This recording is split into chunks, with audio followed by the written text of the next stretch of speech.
Hi guys, and welcome to another edition of Darkwood Bushcraft. Today we are talking kit.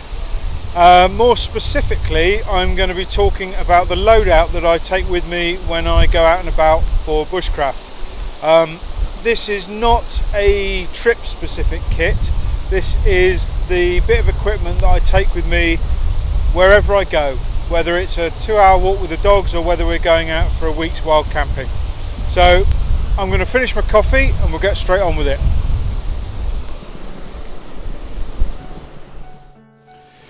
Right, first of all, we're going to start with the actual kit itself. So, excuse my dog, he does as he pleases. The roll that I use is a Frost River. I believe they call it their travel roll. For me, it's the perfect size. All the bushcraft kit that I use as standard fits in here really nicely. It does up nice and tight, nothing moves around, and it's a really convenient size for me to use. It's wax cotton, I believe it's 18-ounce wax cotton. It's just a tough little bit of kit. They don't make the cheapest kit on the planet, but I've found very little stuff that stands up to it from a durability point of view. But we'll see a little bit more of that as I open this up. So this is essentially my bushcraft gear. Okay, so this is my kit opened out. As you can see, we've got 2 mesh compartments and we've got a compartment at the end that is wax cotton that's closed by a press stud. Now, the first thing you can see I've got wrapped up in here is my Barco Laplander. As far as I'm concerned, a folding saw is worth its weight in gold. The amount of wood that you can process with a folding saw far exceeds anything that you could do with a knife of the same size. So I always carry that in my kit. It's just so useful. Now, what we'll do now is we'll go through each component one at a time and I'll show you what's in them. Okay, let's start with compartment number 1. As you'll notice, I've put carabiners on my zips, and on this one I have a small silver compass. They're very, very small, very lightweight and quite accurate. They're much more accurate than the little button compasses. So that's a really handy little thing to have on there. So, in my first compartment, you'll notice the first thing that I have is a pair of really, really thin merino wool gloves. Now, as I'm sure you're aware, I wear leather work gloves quite a lot when I'm out and about. However, they're not necessarily the warmest gloves on the planet. However, when I'm working, I still want the protection of that leather. So these make an ideal addition to that. I can pop on these lovely thin merino gloves, and I've got an extra layer of insulation to my existing work gloves, and then it makes a surprising difference. I've been out on some really cold days with these on and they're great. My hands are warm as you like, and because my leather gloves are always oiled, they're pretty much waterproof as well. Dogs are helping again. So that's the gloves.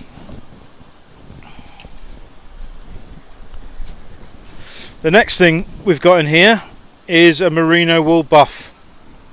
So between the gloves and the buff, I've pretty much got gloves, scarf, hat. I've got everything I need to add an extra layer of warmth if I need it. So that's a very handy thing, and as you can see, packs down to nothing. We've then got cordage. Now this is quite fine wound fishing line. Now this is 300-pound breaking strain, so it might be quite hard to work with because it is quite thin, but it's really handy to have that much cordage on me at all times. So I've always got cordage whenever I need it. And finally, we have a set of tweezers, 2 sets of tweezers, and a tick remover. When you've got splodgy fingers like mine, tweezers are incredibly handy things to carry with you. And I prefer this tick remover over the key type because, as you can see, I've got an enormously fluffy German Shepherd, and his undercoat, he's very prone to getting ticks, and his undercoat is quite thick, so the little key type tick removers, I just can't get them into position, whereas this one I can dig it right into his fur and I can get into the ticks. So that's why I go for these. Ticks can be a real issue up here on the moors, so I have always got some way of removing ticks as and when we find them. So that's compartment number 1. Next we'll look at the second compartment.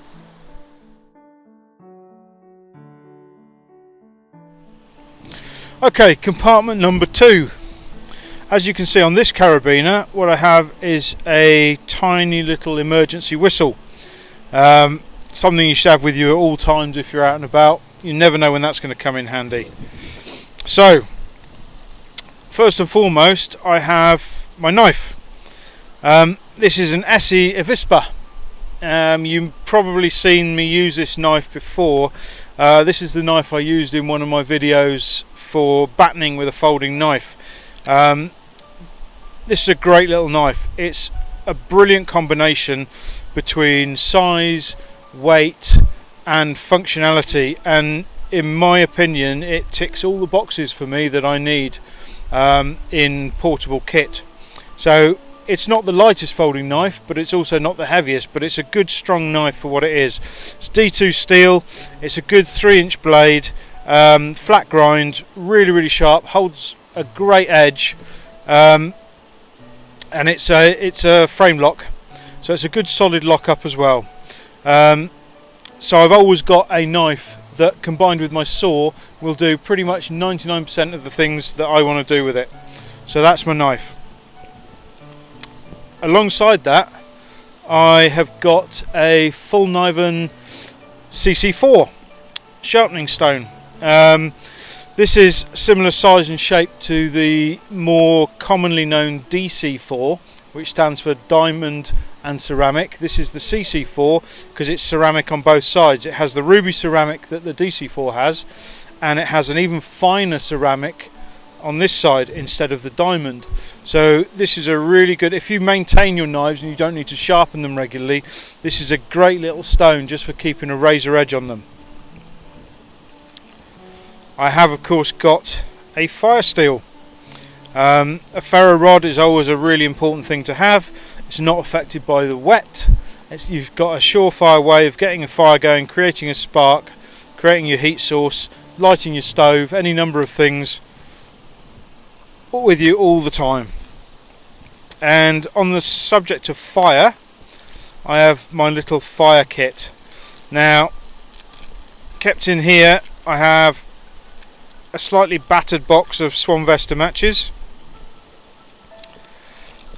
I have my Essie tin, which has my tinder in there. I have a set of fire bellows, which is an amazingly useful piece of kit to carry on you. Weighs next to nothing. They're cheap as chips on Amazon, and they give you so much control over your fire. And of course a big lighter. This has got some duct tape wrapped around it, inch duct tape, which is also great for sustainable fire lighting. So that's my little fire kit.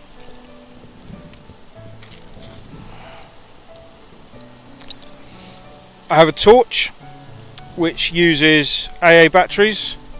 It also has a lantern LED on the side of it, so it has that ability to be used on its side as a lantern to light your shelter, do that sort of thing, to flood an area with light rather than just using it as a torch. Very handy. Spare batteries for the torch, and spare battery for my head torch as well.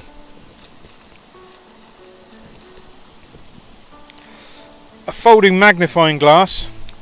Again, this is both useful as a firelighter, but also when you've got slightly older eyes like mine, when you're looking at getting using tweezers to get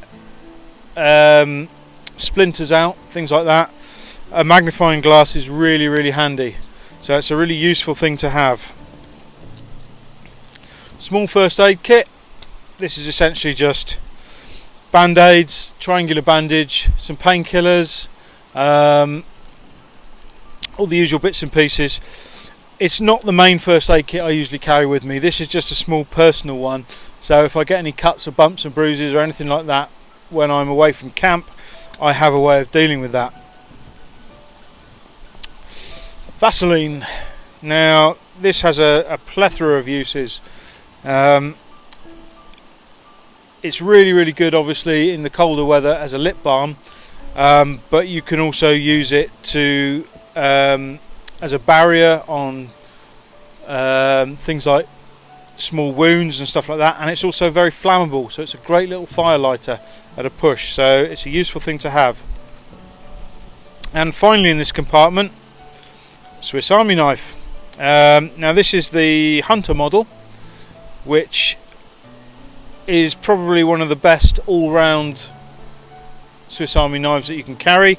Again, it's a nice backup to my SE as far as blades are concerned and stuff like that. It's not a primary knife and it's not a primary tool, but I have a secondary backup saw on here. I have all sorts of bits and pieces on this that are really handy, including toothpick, tweezers, that sort of thing. So that is the middle compartment of my roll. So we'll move on finally to the last bit.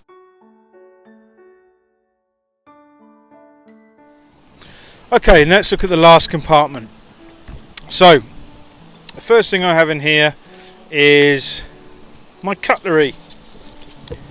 This is just a small set of titanium folding camping cutlery. This is by a company called Navaris, and they're great little bits.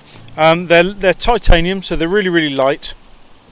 They pack away into a little compartment, and they're literally no bother at all to carry, but they're so useful. So useful.